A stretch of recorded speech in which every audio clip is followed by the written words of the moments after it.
Already मैं बता चुकी हूँ आपको बैलेंस डाइट के बारे में थोड़ी सी बातें, और जहाँ मैंने इस बात को रोका था कि मैं आपको बताऊंगी कि आप रिलेशन क्या है बैलेंस डाइट का एज के साथ, जेंडर के साथ और एक्टिविटी के साथ।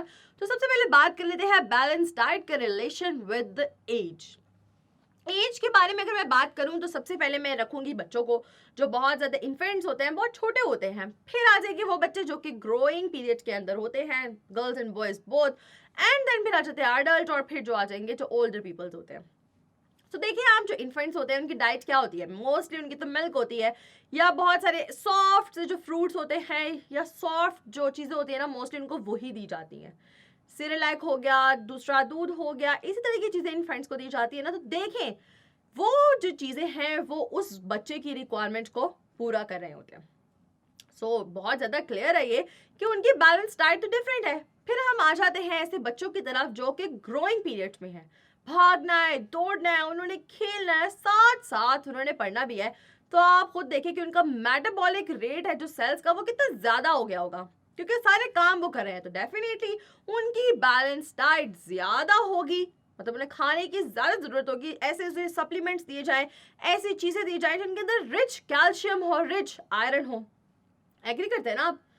या शायद आप इस पीरियड से गुजर कर आए हैं, आप ऑलरेडी जानते होंगे कि हाँ, ये चीज़ें हम तब खाते थे, अब हमें अलाउ नहीं है। मोस्टली सीरियलाइक तब हम खा रहे थे, अब हमें अलाउ नहीं है, अब हमारी बॉडी की ज़रूरत ही नहीं है वो। अब हम चलते हैं नेक्स्ट एडल्ट्स की तरफ। एडल्ट्स की जो बैलेंस डाइट है ना, वो तकरीबन चेंज होती है एज कम्पेयर टू ग्रोइंग जो पीरियड में बच्चे होते हैं ना। एडल्ट्स ने क्या करना होता है, मोस्टली इतना काम नहीं होता, उन्होंने ग्रो नहीं करना होता है मजीद। तो उनकी बैलेंस डाइट, उनका जो मेटाबॉलिक रेट है वो कम होता है, उसके अकॉर्डिंग उनकी डाइट वेरी करती है। एंड जो ओल्डर होते हैं उनकी तो वैसी फूड इनटेक जो होती है वो थोड़ी सी कम हो गई होती है। सो ये था relation of balance diet with age. अब हम बात करते हैं जेंडर के बारे में। जेंडर में आ जाते हैं मेल एंड फीमेल। अब आपने खुद नोटिस किया होगा कि जो आपके ही एज के जो बॉयज हैं, अगर गर्ल्स देख रही हैं, या आप ही के एज की जो गर्ल्स हैं, तो बॉयज की जो फूड इनटेक होता है, जो डाइट होती है, वो कुछ ज्यादा होती है as compare to the girls जो कि उन्हीं के एज की होती हैं। शायद आपको ऐसे भी मिल जाए जिनकी कुछ ज्यादा खुराक होती है, लेकिन मोस्टली जो होता है ना वो ऐसा ही होता है। तो इसका मतलब क्या है कि बैलेंस डाइट वेरी करती है अकॉर्डिंग टू जेंडर भी।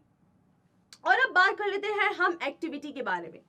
एक्टिविटी के बारे में भी ऐसा है कि जो बहुत लेजी होता है, जिसने आराम से लेटे रहना, तो मतलब उसका सेडेंटरी लाइफस्टाइल है, लेटे रहना है और उसने टीवी देख लेना है, तो डेफिनेटली उसकी डाइट, उसे इतनी क्या जरूरत है? हालांकि उसे भूख बहुत लगती है, बैठा वो स्नैक्स ही खा रहा है, लेकिन उसको इतनी जरूरत नहीं है एज कम्पेयर टू एथलीट जिसने भागना है, जिसने काम करना है, और जो बहुत ज्यादा एक्टिव और बहुत सारे कामों में इन्वॉल्व है। सो दिस इज ऑल कि बैलेंस डाइट का रिलेशन क्या है एज से, जेंडर से और एक्टिविटी से, कि बैलेंस डाइट वेरी करती है। लेकिन आप खुद देखिए, हर एज में बैलेंस होना डाइट का बहुत ज़्यादा ज़रूरी है। अगर आपकी डाइट बैलेंस होगी तो आप बहुत सारी चीज़ों से बचेंगे, बहुत सारी चीज़ों से। आपका इम्यून सिस्टम, आपके बॉडी के तमाम प्रोसेसेस, तमाम सिस्टम्स स्ट्रांग भी रहेंगे, और आप हर बीमारी से बच भी सकते हैं और बहुत जल्दी रिकवर भी कर सकते हैं। So balance diet is very important and very necessary, या कह रहे हैं बहुत ज़्यादा ज़रूरी है हमारी बॉडी के लिए।